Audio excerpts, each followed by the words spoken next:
राधे राधे दोस्तों, कैसे हो आप सब। आशा करती हूँ आप सब अच्छे होंगे। आज की वीडियो में हम बात करेंगे साइंस के क्लास 7 के चैप्टर 1 के बारे में। पिछले वीडियो में हमने इस चैप्टर का एक्सप्लेनेशन किया था और आज हम इसके क्वेश्चन आंसर करेंगे और इसके अभ्यास के भी प्रश्न करेंगे। जितने भी क्वेश्चन इस चैप्टर से बनेंगे वो मैंने बनाए हैं और उम्मीद है कि इसको पढ़ने के बाद आपको पूरा बुक रीडिंग करने की ज़रूरत नहीं पड़ेगी। चैप्टर का नाम है पादपों में पोषण, न्यूट्रिशन इन प्लांट्स। पोषक किसे कहते हैं? कार्बोहाइड्रेट, प्रोटीन, वसा, विटामिन एंड खनिज भोजन के घटक हैं। भोजन के ये घटक हमारे शरीर के लिए आवश्यक है तथा इन्हें पोषक कहते हैं। भोजन के कौन कौन से घटक हैं? कार्बोहाइड्रेट, प्रोटीन, वसा और विटामिन और खनिज। और ये सब जो घटक है हमारे शरीर के लिए आवश्यक है तथा इन्हें हम पोषक कहते हैं। पोषण किसे कहते हैं? पोषक पदार्थ सजीवों की शारीरिक संरचना, वृद्धि तथा क्षतिग्रस्त भागों के रखरखाव के लिए समर्थ बनाते हैं तथा विभिन्न जीव प्रक्रमों के लिए आवश्यक ऊर्जा भी प्रदान करते हैं। सजीवों द्वारा भोजन ग्रहण करने एवं इसके उपयोग की विधि को पोषण कहते हैं। पोषण मतलब जो चीज़ हम खाते हैं और हमारे शरीर के लिए वो ज़रूरी होता है, जैसे चलने फिरने के लिए, शारीरिक संरचना के लिए। अगर हम कम खाना खाते हैं, प्रोटीन वाला नहीं मिलता है, प्रोटीन विटामिन हमारे शरीर को नहीं मिलता है, तो हमारे शरीर का भी असर उसमें होता है। इसलिए पोषण हमारे शरीर के लिए बहुत ज़रूरी है। स्वपोषण किसे कहते हैं? पोषण की वह विधि जिसमें जीव अपना भोजन स्वयं संश्लेषित करते हैं स्वपोषण कहलाती हैं, जैसे पेड़ पौधे हो गए। स्वपोषी किसे कहते हैं? पोषण की वह विधि जिसमें जीव अपना भोजन स्वयं संश्लेषित करते हैं स्वपोषण कहलाती है, अतः इसे पादपों को स्वपोषी कहते हैं। स्वपोषण वो होता है जिसमें जीव अपना भोजन खुद संश्लेषित करते हैं और ऐसे जो पादप होते हैं वो स्वपोषी कहलाते हैं। विषमपोषी किसे कहते हैं? जंतु एवं अधिकतर अन्य जीव पादपों द्वारा संश्लेषित भोजन ग्रहण करते हैं, उन्हें विषमपोषी कहते हैं। जैसे मनुष्य हो गया, जो हम लोग पेड़ पौधे से भोजन प्राप्त करते हैं, या फिर ऐसे भी तो जंतु जो होते हैं, मनुष्य होते हैं, वो विषमपोषी होते हैं। दोनों तरह का भी भोजन करते हैं, शाकाहारी और मांसाहारी भी।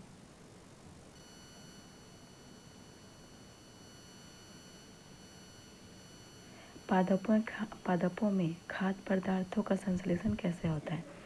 पादपों में खाद्य पदार्थ का संश्लेषण उनकी पत्तियों से होता है। जड़ द्वारा अवशोषित जल एवं खनिज पत्ती तक किस प्रकार पहुँचते हैं?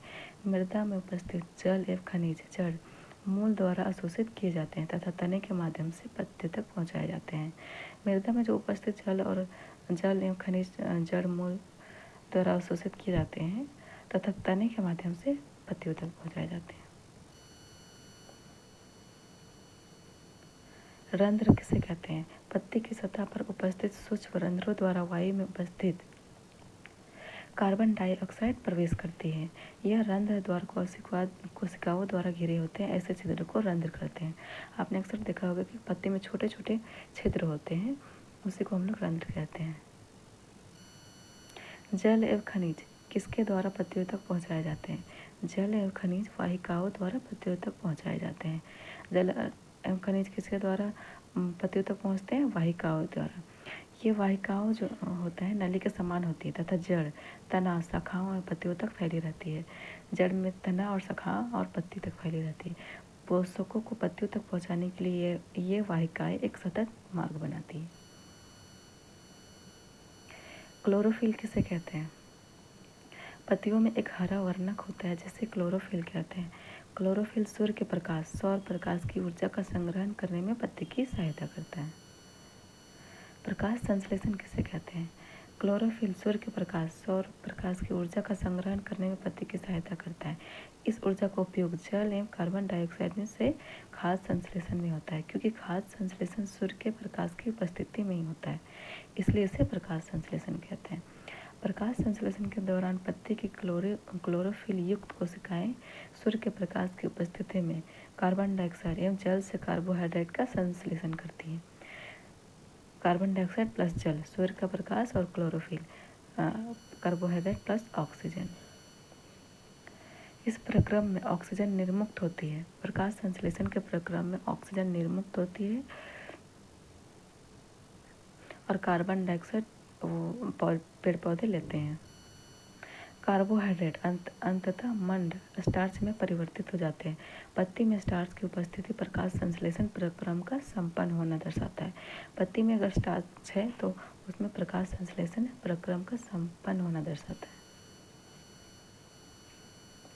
स्टार्च भी एक प्रकार का कार्बोहाइड्रेट है।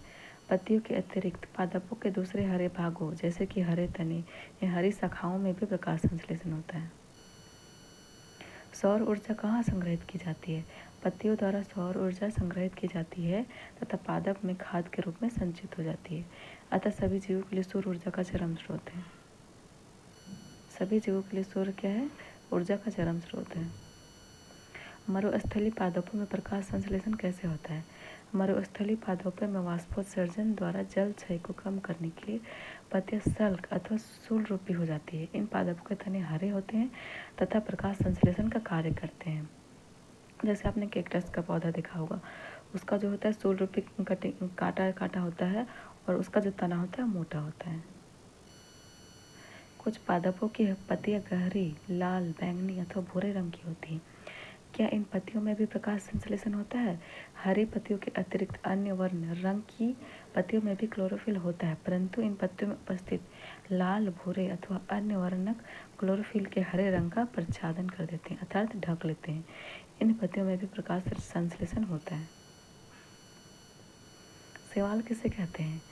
आपने गीली दीवारों पर तालाब अथवा ठहरे हुए जलाशय में हरे अवपंखी काय जैसे पादप देखे होंगे। ये जो होते हैं सामान्यतः कुछ जीवों की वृद्धि के कारण बनते हैं जिन्हें शैवाल कहते हैं। शैवाल में क्लोरोफिल होता है जिसके कारण ये हरे दिखाई देते हैं। शैवाल भी प्रकाश संश्लेषण द्वारा अपना भोजन स्वयं बनाते हैं। शैवाल भी क्या करते हैं? स्वयं अपना भोजन बनाते हैं प्रकाश संश्लेषण द्वारा। वायुमंडलीय नाइट्रोजन को कुछ जीवाणु विलेय पदार्थों में परिवर्तित कर देते हैं, उसे क्या कहते हैं? वायुमंडलीय नाइट्रोजन को कुछ जीवाणु विलेय पदार्थों में परिवर्तित कर देते हैं, उसे राइजोबियम कहते हैं। राइजोबियम अपना भोजन स्वयं नहीं बना सकते हैं।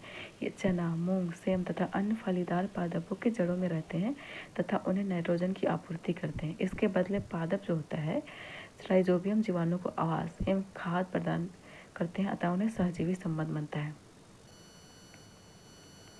किसकी अनुपस्थिति में पत्तियों में प्रकाश संश्लेषण नहीं होगा? क्लोरोफिल की अनुपस्थिति में पत्तियों में प्रकाश संश्लेषण नहीं होगा। परपोषी किसे कहते हैं? परपोषी वह जीव है जो परजीवी को भोजन और आश्रय प्रदान करता है। जैसे अमरबेल का पादप है, इसमें क्लोरोफिल नहीं होता है और ये अपना भोजन उस पादप से प्राप्त करते हैं जिस पर ये आरोहित होते हैं। जिस पर ये आरोहित होते हैं वह पादप परपोषी कहलाता है। परपोषी कोई दूसरा पेड़ होता है जिस पर अमरबेल का जो पादप होता है वो रहता है।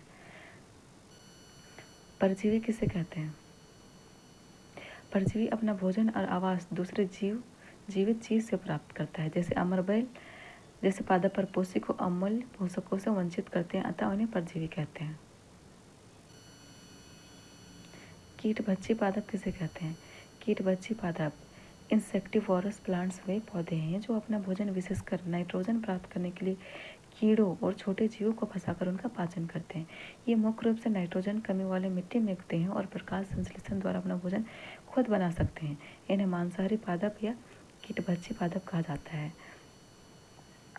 ये मुख्य रूप से नाइट्रोजन कमी वाले मिट्टी में उगते हैं, इसलिए कीटों का भक्षण करते हैं नाइट्रोजन को प्राप्त करने के लिए। जैसे घटपर्णी, pitcher plant, Venus fly trap, sundew इत्यादि। घटपर्णी पिचर प्लांट कीटों का शिकार कैसे करता है? घटपर्णी पादप के घड़े घट के समान दिखाई देने वाली संरचना वास्तव में उसकी पत्ती का भाग होता है। पत्ती का शीर्ष भाग घड़े के ढक्कन बनाता है। घड़े का ढक्कन जैसा होता है। घड़े के अंदर अनेक रोम होते हैं जो नीचे की ओर ढलके रहते हैं अर्थात अधोमुखी होते हैं। जब कोई कीट घड़े में प्रवेश करता है तो यह उसके रोमों के बीच फंस जाता है। घड़े में उपस्थित पाचक रस द्वारा कीटों का पाचन हो जाता है। मृतोपजीवी पोषण किसे कहते हैं? पोषण की वह विधि जिसमें जीव मृत और सड़ने वाले पदार्थों से पोषक प्राप्त करते हैं उसे मृतजीवी सैप्रोफिटिक पोषण कहलाती है। मृतजीवी किसे कहते हैं? मृतजीवी पोषण तो पता है कि क्या होता है। मृतजीवी किसे कहते हैं? मृतजीवी पोषण प्रणाली का उपयोग करने वाले पौधे मृतजीवी कहलाते हैं। मृत पोषण प्रणाली वाले ईस्ट मशरूम और ब्रेड मोल्ड जैसे जीवों को परजीवी कहा जाता है। कवक किस प्रकार के पोषण प्रणाली से अपना पोषण प्राप्त करते हैं? कवक जो होता है सड़ी गली या विघटनकारी पदार्थों पर उगती हैं। ये मृत एवं विघटनकारी सड़ने वाली वस्तुओं जैसे जैव पदार्थों की सतह पर कुछ पाचक रसों का स्राव करते हैं, जिससे वे विलयन रूप में परिवर्तित हो जाते हैं। तत्पश्चात वे इस विलयन का भोजन के रूप में अवशोषण करते हैं। कवकों की वृद्धि के लिए कौन सी ऋतु सबसे अच्छी परिस्थितियां प्रदान करती है? कवकों की वृद्धि के लिए वर्षा ऋतु सबसे अच्छी परिस्थितियां प्रदान करती है। कवक फंजाई जो होता है अचार, चमड़े, कपड़े एवं अन्य पदार्थों पर उगते हैं। ये उन स्थानों पर उगते हैं जो नम और उष्ण हो। अक्सर आपने देखा होगा कि बारिश के मौसम में अचार और चमड़े और कपड़े होते हैं उसमें फफूंद लग जाती है, अचार जल्दी भी खराब हो जाते हैं। कवकों के बीजाणु वायु में उपस्थित होते हैं और जब वे किसी ऐसे जैव पदार्थ अथवा उत्पाद पर बैठते हैं जो नम एवं उष्ण हो तो वे अंकुरित होकर नए कवकों को जन्म देते हैं। ईस्ट एवं छत्रक जैसे अनेक कवक उपयोगी भी है, परंतु कुछ कवक पादपों, जंतुओं एवं मनुष्य में रोग उत्पन्न करते हैं और कुछ कवकों का उपयोग औषधि के रूप में भी होता है। सहजीवी संबंध किसे कहते हैं? कुछ जीव एक दूसरे के साथ रहते हैं तथा अपना आवास एवं पोषक तत्व एक दूसरे के साथ बैठते हैं, इसे सहजीवी संबंध कहते हैं। जैसे कुछ कवक वृक्षों की जड़ों में रहते हैं। वृक्ष कवक को पोषण प्रदान करते हैं, बदले में उन्हें जल एवं पोषकों के अवशोषण में सहायता मिलती है। जैसे लाइकेन कहे जाने वाले कुछ जीवों में दो भागीदार होते हैं। इनमें से एक शैवाल होता है, दूसरा कवक होता है। शैवाल में क्लोरोफिल उपस्थित होता है जबकि कवक में क्लोरोफिल नहीं होता है। कवक शैवाल को रहने का स्थान, आवास, जल एवं पोषक तत्व उपलब्ध कराता है तथा बदले में शैवाल जो होता है प्रकाश संश्लेषण द्वारा संश्लेषित खाद्य कवक को देता है और इस तरह सहजीवी संबंध बनाते हैं एक दूसरे के साथ। मृदा में पोषकों की पुनःपूर्ति किस प्रकार होती है?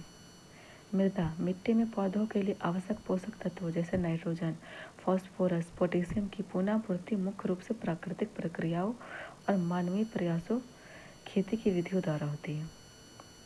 जैसे खाद और उर्वरक डालना। उर्वरक एवं खाद में नाइट्रोजन, पोटेशियम और फास्फोरस जैसे पादप पोषक होते हैं जो मृदा के लिए जरूरी होते हैं। दलहनी फसलें उगाना। दालों की फसलों के लिए उन्हें मृदा में नाइट्रोजनी उर्वरक देने की आवश्यकता नहीं पड़ती है। अगर दाल का कोई फसल उगाया जाता है तो उन्हें नाइट्रोजन उर्वरक देने की आवश्यकता नहीं पड़ती है। फलीदार पौधों की जड़ों में राइजोबियम नामक बैक्टीरिया पाया जाता है जो वायुमंडलीय नाइट्रोजन को मिट्टी में घोलकर स्थिरीकरण उसे पोषक तत्वों में बदल देता है। अभ्यास। जीवों को खाद्य की आवश्यकता क्यों होती है? सभी जीवों को कई उद्देश्यों के लिए भोजन की आवश्यकता होती है। भोजन का मुख्य कार्य वृद्धि में सहायता करना है। भोजन दौड़ने, चलने, हाथ ऊपर करने जैसी गतिविधियों के लिए ऊर्जा प्रदान करता है। शरीर के क्षतिग्रस्त हिस्सों को बदलने और उनकी मरम्मत के लिए भी भोजन की आवश्यकता होती है। भोजन हमें रोगों से लड़ने की प्रतिरोधक क्षमता देता है और संक्रमणों से बचाता है। अगर हम भोजन सही ढंग से नहीं करेंगे, विटामिन और प्रोटीन हमारे भोजन में नहीं होगा तो हम कमज़ोर हो जाएंगे, चलने फिरने में थोड़ी दिक्कत होगी और हमें रोग से लड़ने में भी सहायता मिलती है अगर हम अच्छे तरीके से भोजन करें तो। और हम जल्दी मतलब कुछ हमें बीमारी भी नहीं होगी। परजीवी और मृतजीवी में अंतर स्पष्ट कीजिए। परजीवी एक जीव है जो किसी अन्य जीव के शरीर पर बढ़ता है और उसे पोषक तत्व प्रदान करता है। जैसे हमने अमरबेल के बारे में पढ़ा था। जिस जीव पर यह भोजन करता है उसे मेजबान कहते हैं। परजीवी के उदाहरण है कुस्कुट्टा, अमरबेल और ऑर्किड। परजीवी सामान्यतः परपोषी के शरीर के ऊपर या भीतर रहते हैं। मृतजीवी अपना पोषण जीव के मृत और सड़े गले जैविक पदार्थों से प्राप्त करते हैं। वे किसी जीवित जीव पर भोजन नहीं करते हैं। चमड़े, कपड़े के उदाहरण है कवक और कुछ बैक्टीरिया। मृतजीवी मृत और सड़े गले पदार्थों के ऊपर रहते हैं। आप पत्ती में मंड, स्टार्च की उपस्थिति का परीक्षण कैसे करेंगे? पत्तियों में स्टार्च की उपस्थिति का परीक्षण करने के लिए प्रयोग। एक ही प्रकार के 2 गमले ले लीजिए। हरे वाले पौधे लें। एक गमले वाले पौधे को 1 या 2 दिन के लिए अंधेरे कमरे में रखें ताकि पत्तियों से सारा स्टार्च निकल जाए। दूसरी को धूप में रखें। आप प्रत्येक गमले वाले पौधे से एक पत्ती लें और उन पर आयोडीन घोल के कुछ बूंदे डालें और दोनों पत्तियों के रंग में आए बदलाव को नोट करें। अवलोकन। अंधेरे कमरे में रखे पौधों की पत्तियों पर कोई नीला काला रंग नहीं दिखेगा। यह स्टार्च की अनुपस्थिति को दर्शाता है। सूरज की रोशनी में रखे पौधों की पत्तियों पर नीला काला रंग दिखेगा, यह स्टार्च की मौजूदगी को दर्शाता है। अवधारणा अंतर्दृष्टि, पौधे प्रकाश संश्लेषण के दौरान ग्लूकोज तैयार करते हैं जो स्टार्च के रूप में पौधे में जमा हो जाता है। स्टार्च के साथ प्रतिक्रिया करने पर आयोडीन नीला और काला हो जाता है। इस तरह आप देख सकते हैं कि जो अंधेरे में रहता है उसमें नीला काला रंग नहीं दिखेगा। हरे पादपों में खाद्य संश्लेषण प्रक्रम का संक्षिप्त विवरण दीजिए। प्रकाश संश्लेषण को उस प्रक्रिया के रूप में परिभाषित किया जाता है जिसमें क्लोरोफिल के युक्त पादप कोशिकाएं ऊर्जा की उपस्थिति में कार्बन डाइऑक्साइड और पानी का उपयोग करके कार्बोहाइड्रेट के रूप में भोजन का संश्लेषण करती। प्रकाश संश्लेषण के लिए आवश्यक कच्चे माल के स्रोत है। हरे पौधों में भोजन के संश्लेषण की प्रक्रिया को प्रकाश संश्लेषण कहा जाता है, जो मुख्य रूप से पत्तियों में होता है। पत्तियों में क्लोरोफिल नामक एक हरा रंग द्रव होता है। यह पत्तियों को सूर्य के प्रकाश की ऊर्जा को पकड़ने में मदद करता है। इस ऊर्जा का उपयोग कार्बन डाइऑक्साइड और पानी से भोजन को संश्लेषित करने के लिए किया जाता है। इस प्रकार क्लोरोफिल, सूर्य का प्रकाश, कार्बन डाइऑक्साइड और पानी प्रकाश संश्लेषण की प्रक्रिया को पूरा करने में मदद करते हैं। पत्तियों द्वारा पकड़ी गई सौर ऊर्जा पौधे में रासायनिक ऊर्जा के रूप में संग्रहित होती है। इस प्रकार प्रकाश संश्लेषण को निम्नलिखित समीकरण द्वारा दर्शाया जा सकता है। C6O2 plus C6H2O, C6H12 O6 plus C6O2। किसी प्रवाह चित्र की सहायता से दर्शाइए कि पादप भोजन के मूलभूत स्रोत है। यह दर्शाने के लिए पौधे का भोजन अंतिम स्रोत है। पौधे स्वपोषी या उत्पादक होते हैं। ऊर्जा प्लस पदार्थ, शाकाहारी विषमपोषी, फिर मांसाहारी विषमपोषी, उसके बाद मृतजीवी और मृत्यु और क्षय।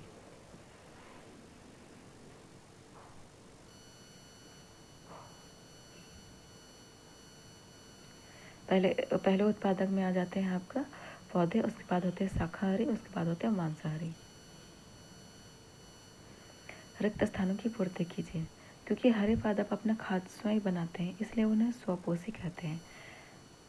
पादपों द्वारा संश्लेषित खाद्य का भंडारण मंड के रूप में किया जाता है।